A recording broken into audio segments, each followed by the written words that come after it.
Morning. Man, I look good. And I'm not just saying that because I took off the cracked screen protector and put on a new one. I actually am. That's what I'm actually... I don't buy new phones. I just replace my screen protector. It looks so new. Lovely. Lovely stuff.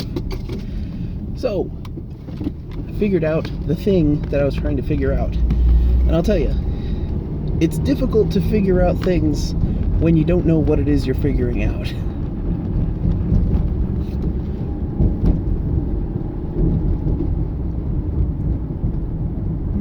That's an interesting test. Still actually pretty sure it works.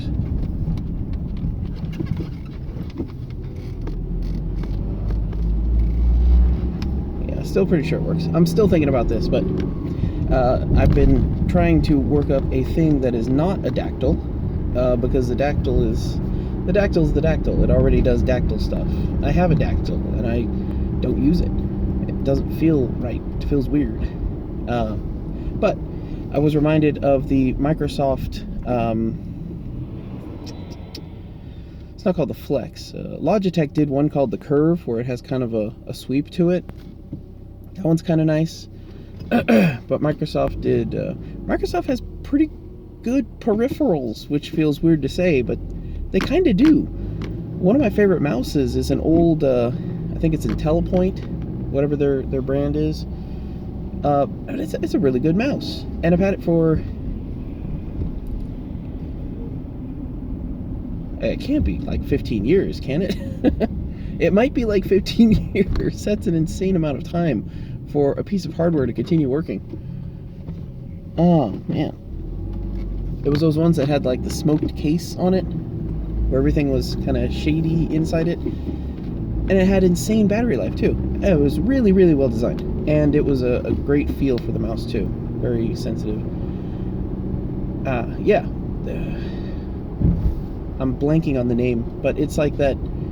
It's the Microsoft keyboard that sweeps upward in the middle. It looks like you took the keyboard and you bunched it up on the top so it went. It's actually kind of funny because their latest version of the keyboard is completely thin. So it actually does have negative space underneath. There is like a hump that you can like, store pennies in or something. There's an opening like underneath the keyboard where it rises up. And that's just hilarious. And it's all like Apple style aesthetic. So it's got the magnesium body, whatever coating. It's impressive hardware. And certainly for rubber domes, they feel snappy. I don't think anything feels as good as the, those are also like, they're like low travel switches. So I don't know.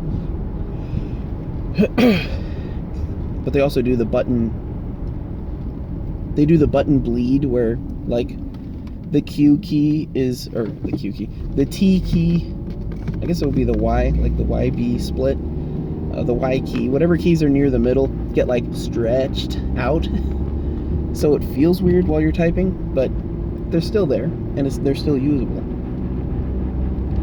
It's like the Microsoft Curve or something like that. Dang, this is bugging me. I've been looking at these keyboards for a while. They were the first ones that did the natural keyboard, and that was that had a very strong following among IT professionals and people who use computers for many hours a day. People who type rather for many hours a day. Before keyboards became a commodity to be used up and crumpled up and then thrown in the trash so you can buy a new one. Definitely threw out the baby with the bathwater on that one. But they're still making really solid showings in keyboards. Right, so it has the keyboard is mostly flat, and then it just kind of comes up in the middle. And it's like this, it's not parabolic, but it kind of is. It's actually very parabolic. That's funny. That's interesting. I wonder if you can make that graph that as a function. That'd be interesting, because this is what I'm getting into. This is what I'm trying to figure out, is all the linear algebra required to figure out to describe this stuff. Technically, those are functions, graphing functions that create those curves and shapes. But what I'm looking at is figuring out how to calculate individual points and like orthogonal points from those points to create planes within OpenSCAD. Because if you just grab if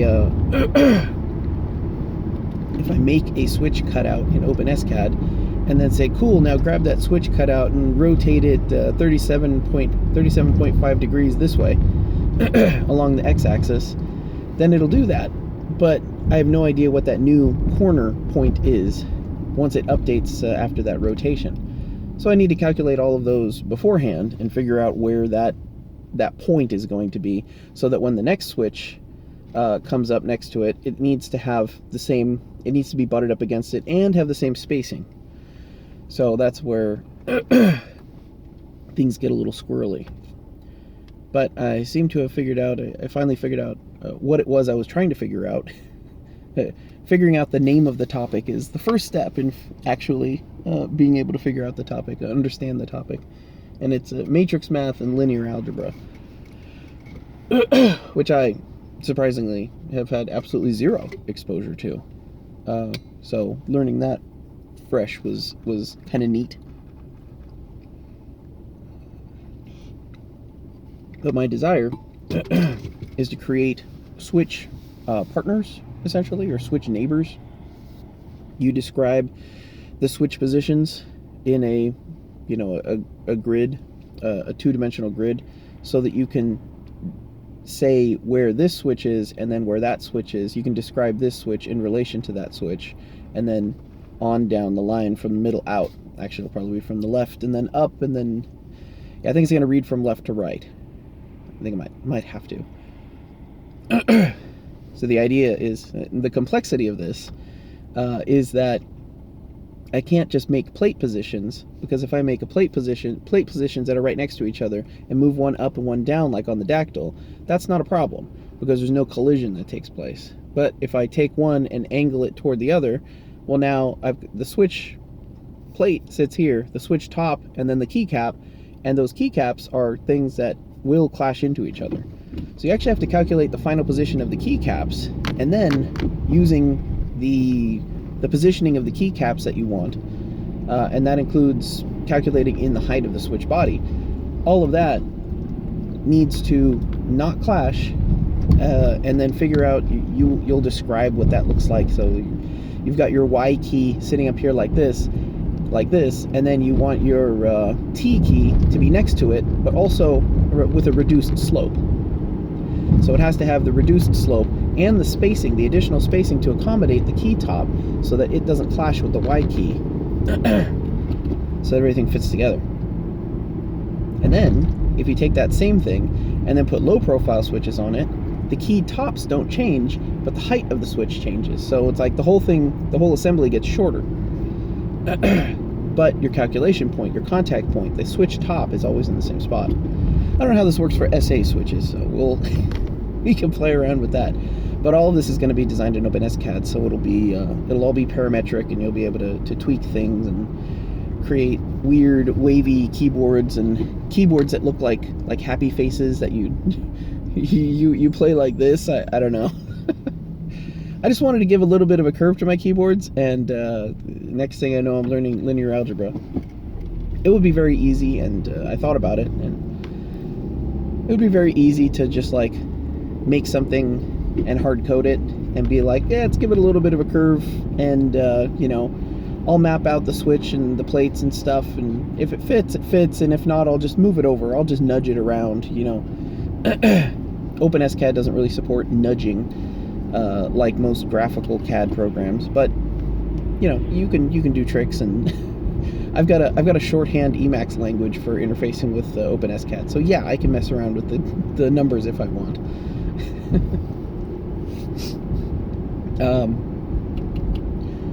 What else? What else? Oh yeah, so all of that calculation has to take place, and it has to, the idea is that you essentially create a keyboard layout, and then you create a keyboard layout, and then say, now make this higher, and give it an angle, give it a tilt.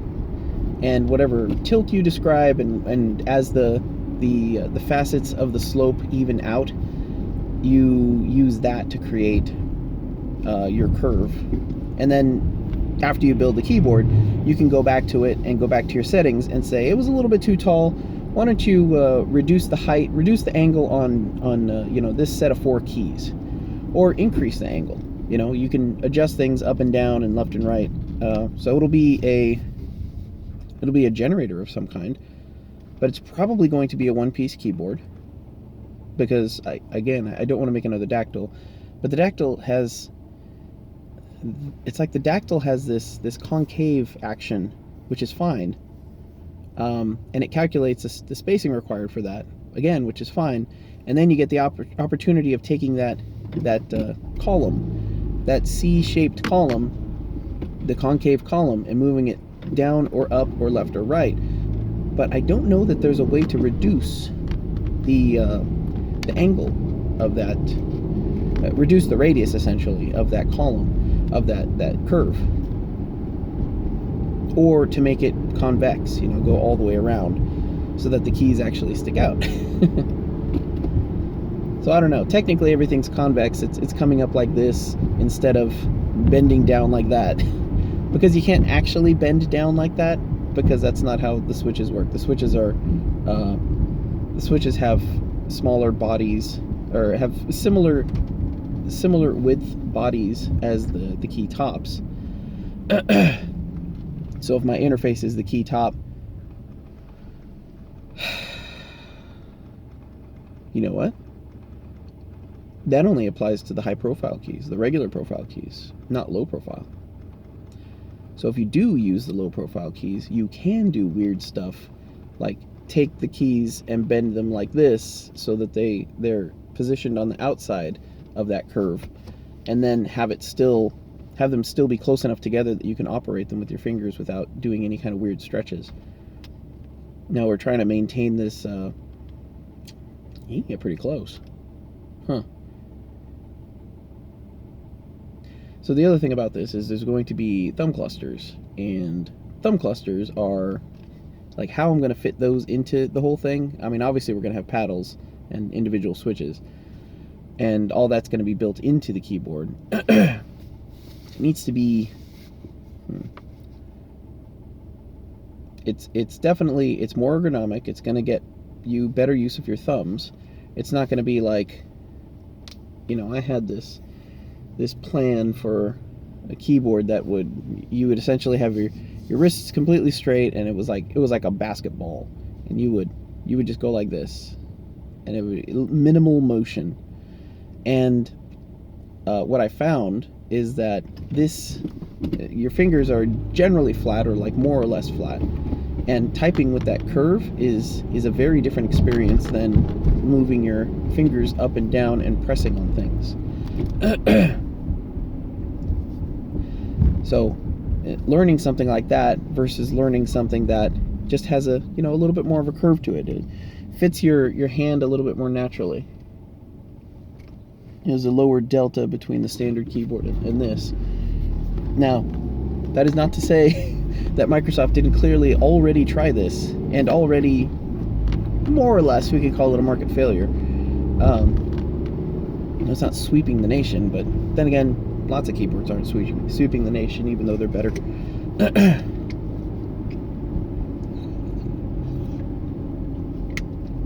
You're going to have to get your programmability, which is going to be of significant value, and then,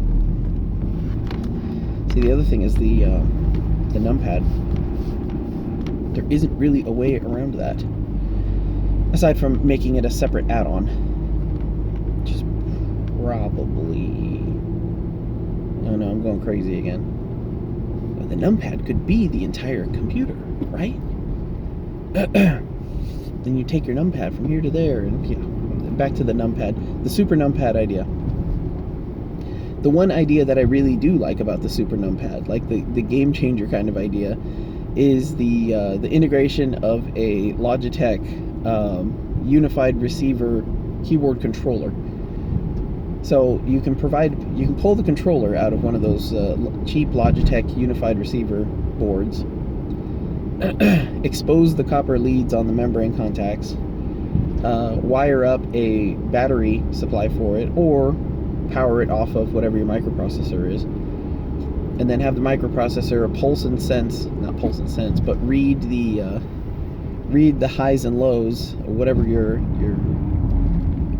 columns are, or your rows, whatever they're pulling high, and then activate the matrix in order to send keystrokes to it and have it just do all the processing for it. So you don't have to do anything reverse engineering. Although I think someone has already done that. Interesting legal things about that. Who knows? But I mean, who doesn't want a Logitech receiver keyboard? Of course, if you want to do something like that, you could also just design the keyboard to fit a specific Logitech logic card, and then use the Logitech logic card, and that battery sipping. Now the switches will activate differently. Yeah, that's an interesting point. So you have to test it, because you're not getting any access to like debounce or anything like that. It is expecting to get your standard rubber membrane contacts, which are very different on an oscilloscope than a mechanical keyboard switch. So it'll be interesting. We mess around with that. But linear algebra, huh? Kind of cool.